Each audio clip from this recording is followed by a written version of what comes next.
Good job.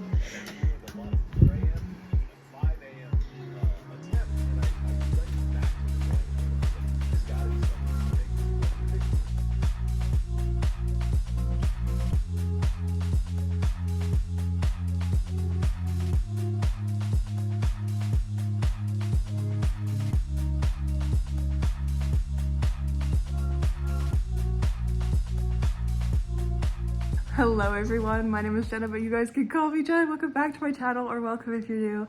Hi, hello, welcome to a weekend vlog. I'm at the lake, it's a long weekend. I'm happy, very sunburnt.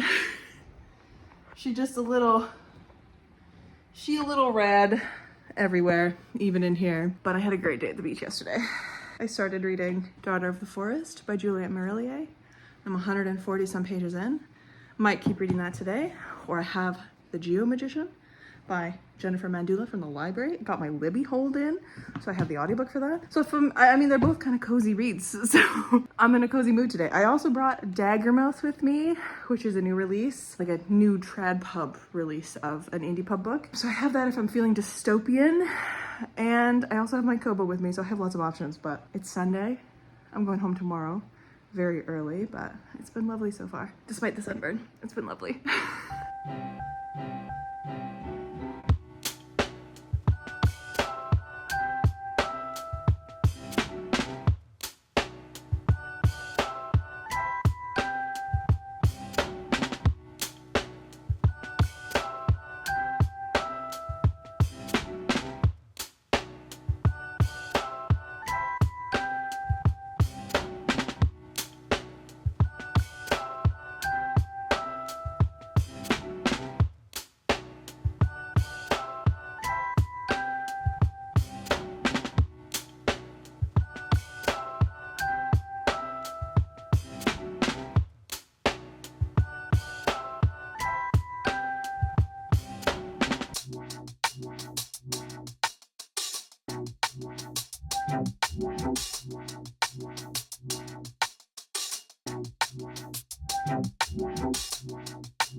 Did we make it home okay? She's so excited. She's amped right now, and I'm covered in her fur. Hello, friends. Oh my god, it is Tuesday today. I completely forgot that yesterday was Monday. I got so sidetracked. I don't know, when I got home, it was suddenly midnight and I was like, oh my god, it's Monday. I'm supposed to have a vlog up today. All sorts of stuff. It's fine. Long weekends seem to do that to me, especially when they're a long weekend with Monday as the day off. But anyways, I just thought, why as well continue the vlog into today and do all my talking bits and whatever. The past few vlogs have truly become just me talking at you for large swaths of Monday or the last day of the vlog, because apparently B-roll is all I do on the actual weekends, which is an interesting choice on my part, I will say. But hi, I'm here with the bean who's snoozing. I have some corn in the microwave, which, if you didn't know, a really easy way to cook a piece of corn on the cob. You keep it in the husk. You put it in the microwave for like 3 or 4 minutes, depending on your corn and the size and whatever. And it is such an easy way to cook corn, and it turns out so good. And like, take it out of the microwave with your like oven gloves or a towel or something, because it's hot as fuck. And then I just like to take my kitchen scissors and cut it open, and it just like slides right out of the husk. So great. Put garlic butter on it, regular butter, salt. Amazing, delicious, great side to have in the summer, especially with the good sweet corn. Anyways, I got some in the microwave. I have a burger left over from Sunday that I'm going to eat for dinner, which I have never had a leftover burger in my life, But the burgers Dad made at the cottage were fucking delicious. Smash burgers. So my mom was like, yeah, just put it like whole thing, bun, everything, just in the air fryer, and it should be fine. And I was like, I trust you on this, but if it's awful, which I don't think it will be, because it was a delicious burger. If it's awful, I do have pizza left over from last night. So either or, I'm gonna have a delicious dinner. Yes, my friends, I had a really lovely weekend. Update on the sunburns. Things are looking a lot better. I am not in so much pain anymore. It's not burning really. This part is still very red, but I don't know. Like, it's very visibly different colors, but it's not hot anymore. Like, all the aloe vera finally took it out. My feet are looking a little better. It's kind of almost looking like a tan in very weird ways, but like a red tan, you know? It does not looking like a sunburn anymore, but it's not really acting like one anymore either, but at least I'm not in pain anymore. I might as well just have a little sit, have a little chat with y'all. Yeah, this weekend was good. I ended up reading the entirety of the Geomagicians on Saturday, or maybe it was Sunday. Yeah, it was Sunday. The entirety of the Geomagicians on Sunday, and it was good. I do think that book is too long because it was like there was a number of different points in that book where I was like, how are we still doing this?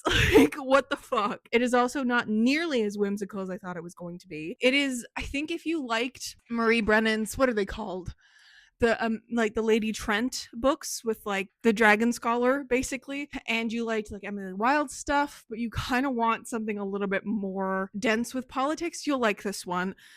I liked it, but it was mid. Like, I don't know, like it just it has the ability and the opportunity to be something I really like, I think, and I'm gonna definitely give it another try when the second book comes out, because it is going to be a duology, and so I'm gonna give it another try. I'm going to reread it when that second book comes out, because this one is brand new. It just came out this year.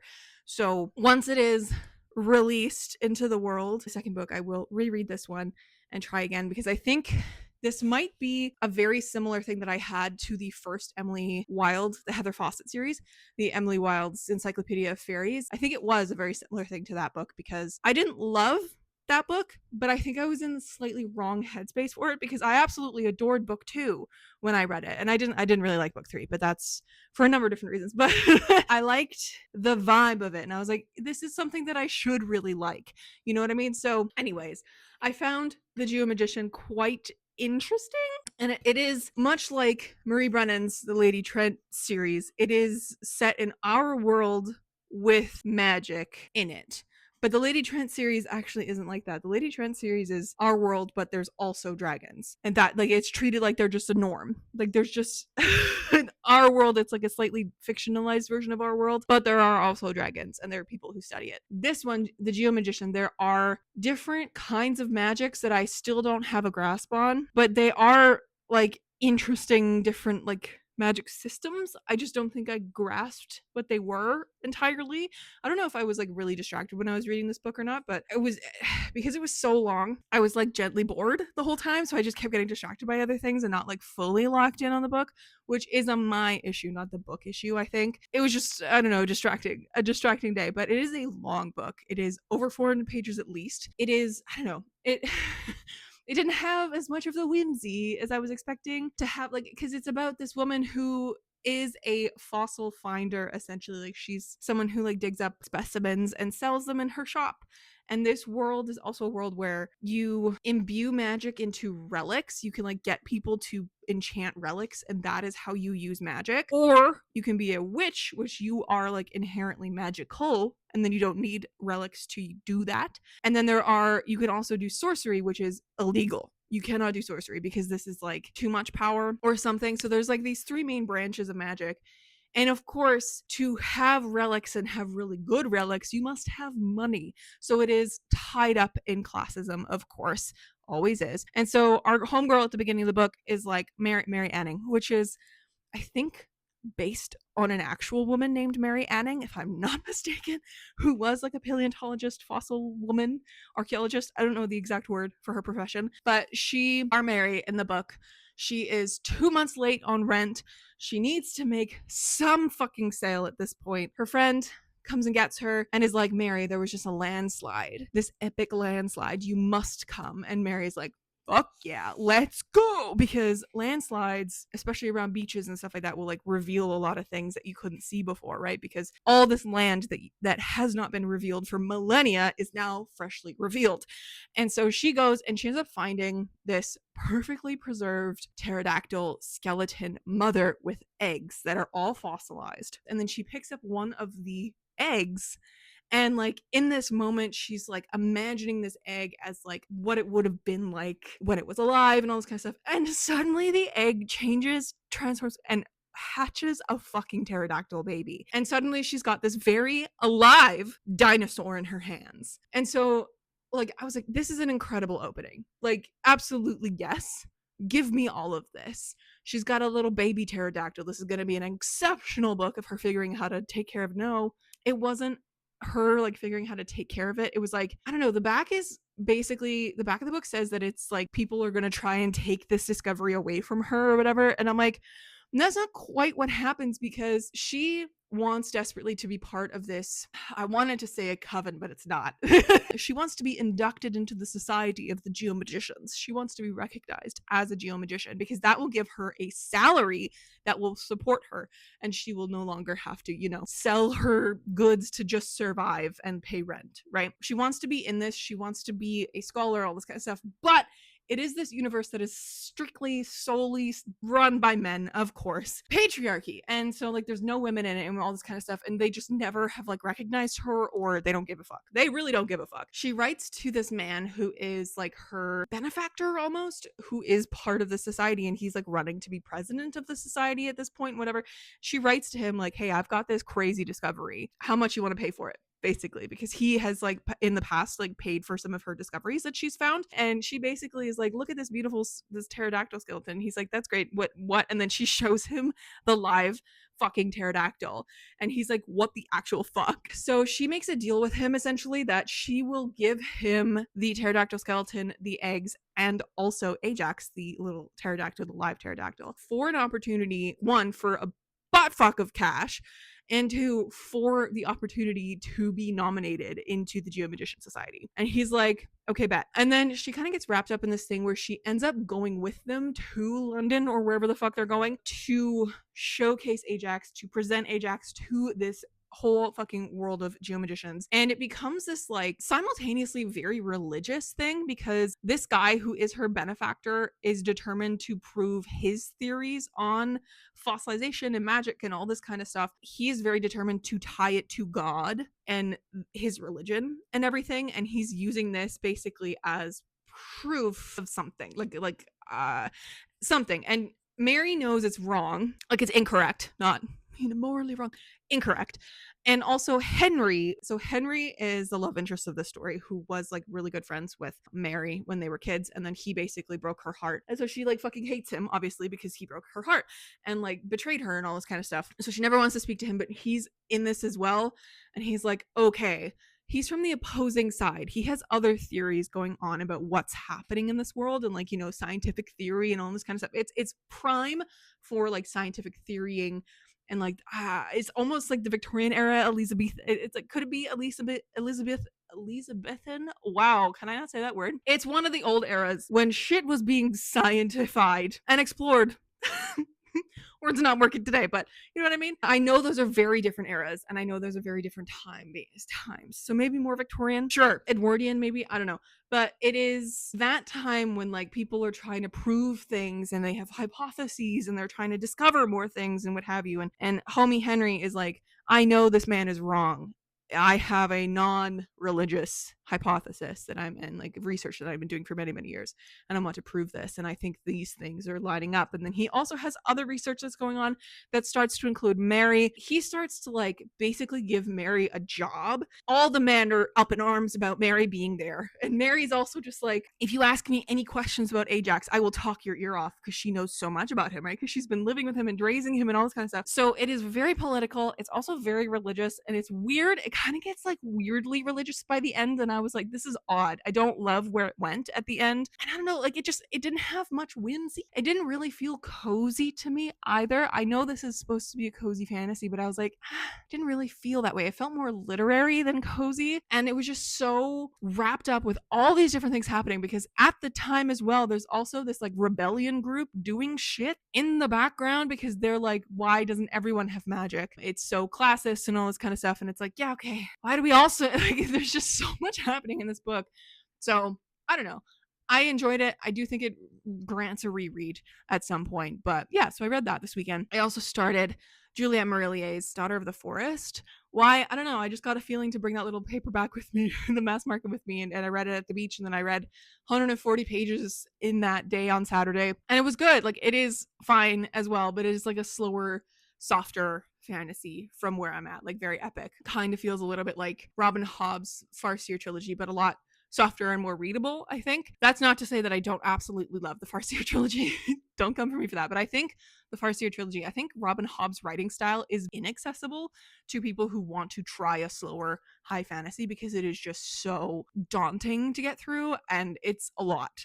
I think it's a lot. But Juliette Marillier so far has been lovely to read. Like, I was easily reading that with just my eyes at the beach, which was crazy. I got through 40 pages at the beach, which I never read that much at the beach. I always have a book with me at the beach, but I read like maybe 10 pages, maybe 15, because I'm just hanging out, you know, vibing, mom's talking to me, whenever. Like, I got through 40 pages of that book at the beach in 2 hours. I was bamboozled. But yeah, then I read another 100 pages of that one. So I'm going to continue reading the Juliette Marillier for sure. But yeah, I need to, I don't know. I've just been in such a non-reading mood. I've been in a, like, I'm falling into the feeling again of like, I want to do all this stuff. Like, I want to be writing, I want to be creating, I want to be doing all these things, but I'm falling into the like do nothing but scroll vibe when I'm at home. So yesterday I like made myself take out one of my notebooks and I started writing a scene by hand. I didn't get very far. I kept getting distracted, but I think I need to actually like lock in. I think I need to give myself another challenge for the month of August. And I think I'm going to do that because today's the 4th and I'm thinking ahead. It's so hard to say because August is so busy for me. Every single weekend I have something going on at this point, but like during the week I have nothing. So I'm like, well, I could take advantage of that and work a lot during the weeks. You know what I mean? So I don't know. Maybe a writing challenge type situation is in order for me, just to keep myself a little motivated to, like, you know, keep going. But anyways, I also don't think I've really actually talked to you guys about the special editions that I ended up doing, except for in my video that I shot doing the actual special editions. Please lock onto my glasses. There we go. Doing the actual special editions, right? So I have these 3 special editions that I made for myself of my books, and I had so much fun doing these. I have plans now to do a special edition for 4 different books, actually. 2 of which are on their way to me. The like material that I needed to replenish. So different color book cloth. I have more chipboard coming to me, like actual proper chipboard, not the bullshit that I ended up buying or the binders that I ended up using for this. If you have no idea what I'm talking about, go watch that video. I think it's really fun and it's getting like no views. So I would really appreciate it if you go watch it because I think it's a very fun video. And even if you're not interested in bookbinding, you get to see me go through the trials and tribulations of figuring it out with these. I have purchased now, after doing a fair bit of research on like what gold embossing pen I should get, like a heat foil pen is I think what they're officially called. So I have a heat foil pen on its way to me. I have also figured out like what fonts and stuff I'm going to use for the titles, and I have also figured out the quotes I'm going to put on the back. So I'm like, I'm ready to like lock in on these and like get them all beautifully foiled. I also added in like little corners on the books, if you can kind of see those. They are a different gold than the rub-on transfers I did, but I don't actually mind the look of them, and it will protect the corners a lot more. Also because some of the corners I noticed after I uploaded the video and after I checked them after being pressed in my makeshift book press all day, that the corners were a little weird in some instances, so I think this is just gonna help keep them a little cleaner. But yes, I have the material for a number of different books coming to me now. I'm going to be doing a special edition of Empire of Exiles by Erin M. Evans, and I'm also going to be doing a special edition for Erin herself. She doesn't know this yet, but I will be making one for her. So I actually have 2 copies of Empire of Exiles on the way to me. I bought them off of Abe Books, very cheap, or eBay, very cheap, like used copies. And then I also got the idea to do a special edition of The Very Secret Society of Irregular Witches by Sangha, which is one of my favorite books ever. So I'm going to be doing that because my copy of that book is actually low-key falling apart at this point. So it's just like, it's super tabbed, it's super loved. Like, this book is just amazing. And I've always wanted a hardcover version of this. And I was like, you know what? Instead of like ordering the hardcover version from the UK, I'm just gonna make myself one. I have the ability. And I'm gonna do a special edition for The Second Death of Locke. I have not found a like cheap enough copy of the book on any sites because it is pretty new. So like buying it from any sites is the same price as just buying it from my local indie bookstore. So I probably will end up doing that. Why? Because I want to keep my softcover version of it as well. I don't want to just rip it open and not have my softcover version because the softcover cover is stunning of The Second Death of Locke. So anyways, those are the plans I have for bookbinding in the future. And I'm excited to kind of keep going on that little adventure and, like, you know, bind a book here and there. It's not going to be something that I just suddenly start doing all the time because, again, it's an expensive hobby to do well. I don't know. I just really liked it. So yay for that. But I am going to continue that. And I think having learned everything that I did with these, it's going to be really fun to go forth and do more special editions of other books and stuff like that. And I want to kind of also maybe do something with the edges at some point. I don't know, but these are like a work in progress, especially because of course they have no titles on them or any like author names or anything. So I will do that. I also noticed I cut them a little uneven. So a second story is actually just a wee bit taller in the back. It's like slightly at an angle, which pisses me off, but it's fine. I just don't look at them very hard when they're stacked up like that. But anyways, that is the update. I think my dinner's getting cold, so I'm gonna have to go eat it. But yeah, that's the update, my friends.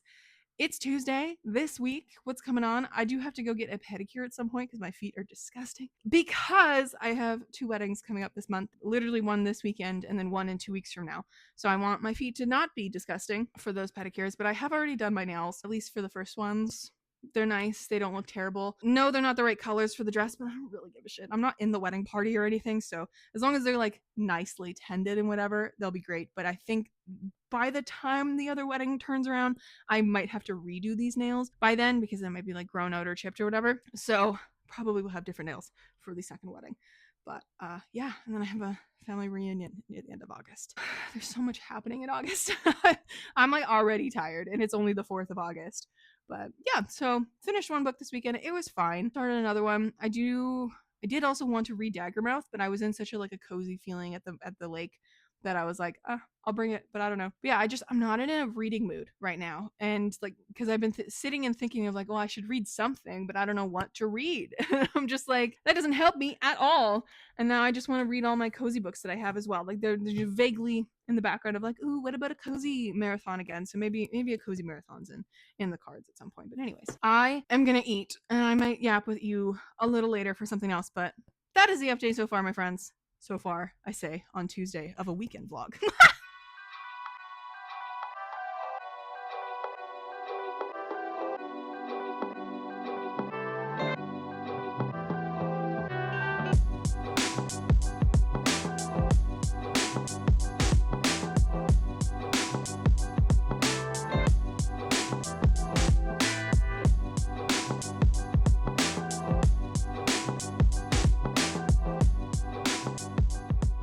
Friends, it is much later. I'm popping in officially to end out this vlog. I spent the evening doing some content. It's a couple of Canva graphics and filming a couple of TikToks that are super, super fast because for some reason my brain was like, let's do this right now and like do a bunch of different ones. And I was like, sure.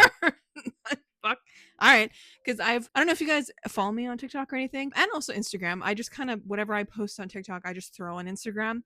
And recently on Instagram, I've actually started to like curate my feed a little bit, like on my page specifically, because when people look at my feed, it like looks a little nicer and all cohesive. It's not just random videos thrown in there. So I've started to kind of, curate like a theme, a little bit of a vibe for the page. And I've done like a pinned post at the top of my Instagram. Anyways, because I know Instagram is about the aesthetics and stuff like that. And I've been kind of like looking at other authors' pages and stuff like that to see what they've been kind of doing. And I like the cohesive look of a lot of them. So I'm like, I'm going to start kind of doing that. So if I do a TikTok that doesn't necessarily like the cover image or whatever, doesn't necessarily match the vibe of the Instagram feed. I will throw it on Instagram, but I will remove it from my main grid so that it doesn't show up and ruin the aesthetic.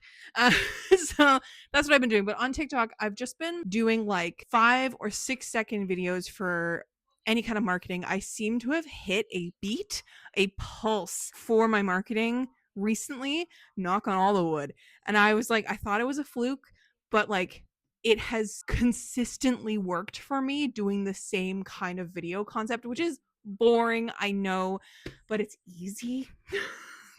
It's easy, and it's like I can do one a day, just throw it up there. I literally don't even have to think about it. I can just like sit here, I just do like a quick movement, bing bang boom, type a little thing on the front screen that says either like just reminding you that there's a queer cozy fantasy that does this in it, or like just reminding you that there's a sapphic cozy fantasy that has lots of yearning, or like just like ton of things like that, like really quick little hooks. And like the movement, the visual hooks on TikTok are very important because like people have rat brains. You need like the visual hook, and also the actual like writing hook is very important to keep people reading or looking at your video for longer than like 2 seconds. So it's trying to like tap into that, and I seem to have found a little bit of a pulse because for the longest time I've been stuck in like 200 to 300 view jail. And sure, a number of my posts that I do that might not necessarily land in those main like view driven videos, they don't necessarily hit anything above 300 views, but I'm like kind of sampling here and there trying to see if anything else kind of does that too. I've hit a weird little beat in my marketing on TikTok, and I've like kind of hit the knack for myself, and I'm like, this I like. This I really like. So we'll see if that actually drums up anything. In July, I had at the end of June and in July, there was a weird fluke where, first of all, there was a weird fluke on Amazon where I believe A Little Luck was marked down without my consent or my knowledge. It was marked down the Kindle price to like $1 maybe. And I was like, I was getting a lot of orders of A Little Luck because it was so cheap. And I was like, I see this, I'm going to test something. So I ended up putting a second story down to 99 cents, like physically changing the price in the back end and letting that go. It never switched on Canadian Amazon because it always takes a fucking long ass time. It never switched to a new price on Canadian Amazon, but at least on the US Amazon, it was 99 cents. And I don't know what other Amazons were affected by this, but I got so many orders in July of the ebook of A Second Story. And then I was part of a 1-day sale, and in August I'm also going to be part of a different sale later in the month with The Second Story. So I'm just like trying a couple different things. No, I didn't make a ton of money off of the sales because they were obviously like 99 cents, and that's not going to get you any income really, but it's kind of nice to see like 40 orders come in a month rather than like a typical 3 or 4, maybe 1, 2. Like I have been extremely lucky as an indie author to have a consistent sale every single month through one of my avenues. And on Amazon, I have not had a single month where there has been a missed month of sales. Like since I published my book in 2023, A Second Story in May 2023, there has not been a single month where I've not had a sale on Amazon. And that is incredibly lucky. And it has become this like weird goal with myself to make sure that never happens. Even though I know like on Draft to Digital, sometimes I have a 0 month, or on Ingram Spark, I'll have a 0 month because like Draft to Digital is of course different ebook sites. And then Ingram is very specifically like bookstores and libraries and physical books. So I know they're not the ones that are going to get the most traffic. Amazon is. And I know through all my research and all that kind of stuff, and as an indie author and being on the internet, like Amazon is the number one place to sell your books as an indie author. And I know so many indie authors go exclusively with Amazon. I do not, because I wanted to have my books available in multiple different avenues. I wanted to be able to make as many sales as I want. Like I wanted to, put them on like promotion whenever I wanted. So that's why I chose Draft to Digital specifically, because it has a beautiful landing page for all the different sites you can get them on. That makes the ebook available for Hoopla and Libby and all that kind of stuff. Like I wanted to be able to go wide with my books because I wanted to make them as accessible as possible for everybody and not just have Bezos, make money off of me. But like it's fascinating to see things and how things work. And I mentioned that like how many sales I made in July, and specifically, I think it was 41 at the end of the day, because I don't know if it was because I had a second story on sale or if it was because of my marketing. Like, I haven't noticed an uptick in sales, but I have. Like, it's a weird place to be. And I don't know why I'm talking about this right now, but I guess I'm just yapping about things. Like, I have noticed recently, because I've been doing pretty good with my marketing on TikTok, like I've been getting thousands of views on videos instead of just hundreds, which is really cool. But I had one video do like 10,000 views, and it like kicked up a lot of interest, and people were like commenting and being like, oh, is this like this series or whatever? And I was like, no, it's my series, because I always put the information of the books in the caption, but nobody ever reads fucking captions, right? And so I'm just like, no, like, it's my books, you liked those books, you'll love mine. Like, it's always like someone's like, oh, is this Legends and Lattes? I'm like, no, but if you liked Legends and Lattes, you'll like my books. And then another person was like, oh, is this Can't Spell Treason Without Tea? Because I loved that series. And I was like, no, but if you liked those, you like my books. Like, it's one of those things. And people were like, oh my God, that's awesome, I'll put it on my list. Or, oh my God, yeah, I'll definitely read them. And like, from what I've noticed, people have been so lovely if they do comment on my videos. Like, I haven't gotten a lot of comments on videos on TikTok. It's a lot of just likes or like that kind of engagement. So I'm trying to find a way into like actually getting those comments as well, because I feel like comments drives a better community feeling. And that is what I want to build on my socials. I don't want to just be this like capitalistic machine of like generating the same kind of marketing content over and over and over, which I know works because people who see you on the For You page might never have seen you before and won't ever see you again, kind of a thing. Or if they do, like, it takes like 7 to 13 times for someone to hear something before they will actually go buy a book, kind of a thing. Like, it takes a lot. It doesn't take just one video. Sometimes it does, but it doesn't just take the one time. It takes multiple times of like repetition and all this kind of stuff. So it's like, it's things that I'm learning in marketing. And it's like, now that I've kind of broken into the like the more views than I usually have been getting on TikTok marketing plan, I want to now like break into like building that community a little bit, because the comments that I have got on my TikToks that appear every once in a while are just so lovely. Like, I released, like, I did a post that was like a post that I've done a couple times now, which is like my application to be your new favorite fantasy author. And someone commented on TikTok and it was like, oh, you're one of my friend's favorite cozy fantasy authors. And I was like, what? And she's like, yeah, like, I'm so excited to read your books. And I'm like, that made my entire day. Like, that made my week. Like, I'm still thinking about it. I had to go back in multiple days later and screenshot that comment, because I'm like, that makes me so happy. And like, I want to build a little cozy community and all this kind of stuff. And then I'm like also trying to establish my brand as not just a cozy fantasy author, but it's so hard because I don't have anything else out other than cozy fantasy and my one romance. But like, my cozy fantasy is like what I have out and what people can read. And I'm like, I know I want to write more cozy. I know I want to write more epic dark fantasy. Like, I want to bridge the two. So I'm trying to like every so often sprinkle in the epic fantasy stuff, or like occasional bits of content that are like, hope you like both cozy and epic, because I do the same thing. I don't know, right? Like, it's interesting. I don't know. Marketing is so fascinating. And the past couple of months, I've really been honing in on it a little bit on TikTok and stuff like that. I've been kind of like, upping my games. That's what I did tonight. I focused on content. Wow, I've yapped so hard, but we made it. We made it back around. And then I did my August cover spread in my book journal for the month. I did that. And again, if you're curious at all, I am part of the Book Lovers Collective mail club, and every month I get their like beautiful letter and art print and bookmark and sticker and all this kind of stuff, and I journal with them because I think that is the most fun thing. And so it sets the theme for the page. And this month, I think it was what I just got in the mail was June's letter, and that was like the beautiful fantasy artwork. And so I was like, I love this fantasy. The night reading in a library is very me. I love this. So and it was double-sided, and I was like, well, I'm not going to paste down one side. I want to see both sides. So I made it like a hinge kind of drawing so that it could be visible from, I don't know. I had a fun time with it. I didn't like it for a long time, and I think I have to add a couple things to it to like really like it. The design that I ended up doing. That's one thing I've noticed a lot with like scrapbooky journaling type styles is like, the more you do on the page, the more it works. Like, sometimes if you're like putting things on the page and you're like, I just really don't like how this is going, I'm like, no, just keep going. Keep going, keep adding to it. The chaos is going to help, and it does usually. So I'm actually going to do that more. Yes, I have these like flower clear sticker things that I'm going to add to it, I think. And I don't know if I have anything else, but anyways, I'm just going to keep like nitpicking at it. But anyways, long diatribe coming to an end. I'm so sorry that I missed the vlog this morning.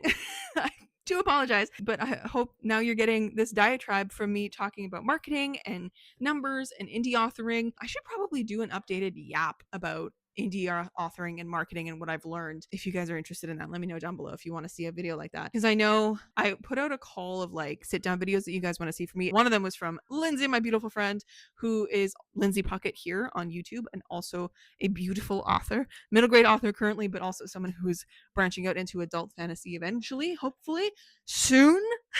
And she said that she wanted and would love to see a sit down yap about all the projects I'm working on. And I'm like, I don't even know if I could do that. One, because I want to keep one project that I'm working on a little bit of a secret, because I feel like that would be really fun. And also, I have no idea. It would just be kind of like a repeat of the video I did, I think earlier this year, which was literally just talking about all my ideas. And I feel like it would just be kind of me yapping about that specifically, unless I just focus it specifically on like right now what's in my brain, because I have Project Dragon, this new project, and then like Far Horizons has been put on a back burner, Cosmic Latte has been put on a back burner, Project Mummy and Project Glass have been put on a further back burner. Like I'm just like, this is what's at the front of the pie right now, and I don't know. I don't even know if I could be able to talk about anything in that video, because as I said, one of them is a secret. No matter how much I want to tell you guys, I feel like it'd be fun to keep it a secret. Secrets are fun. Anyways, enough yapping from me. Thank you guys so much for hanging out with me this weekend as I started Daughter of the Forest by Juliette Marillier, and also read the entirety of The Geomagician by Jennifer Mandula. And I will catch you in another video very soon. Stay kind and keep on reading.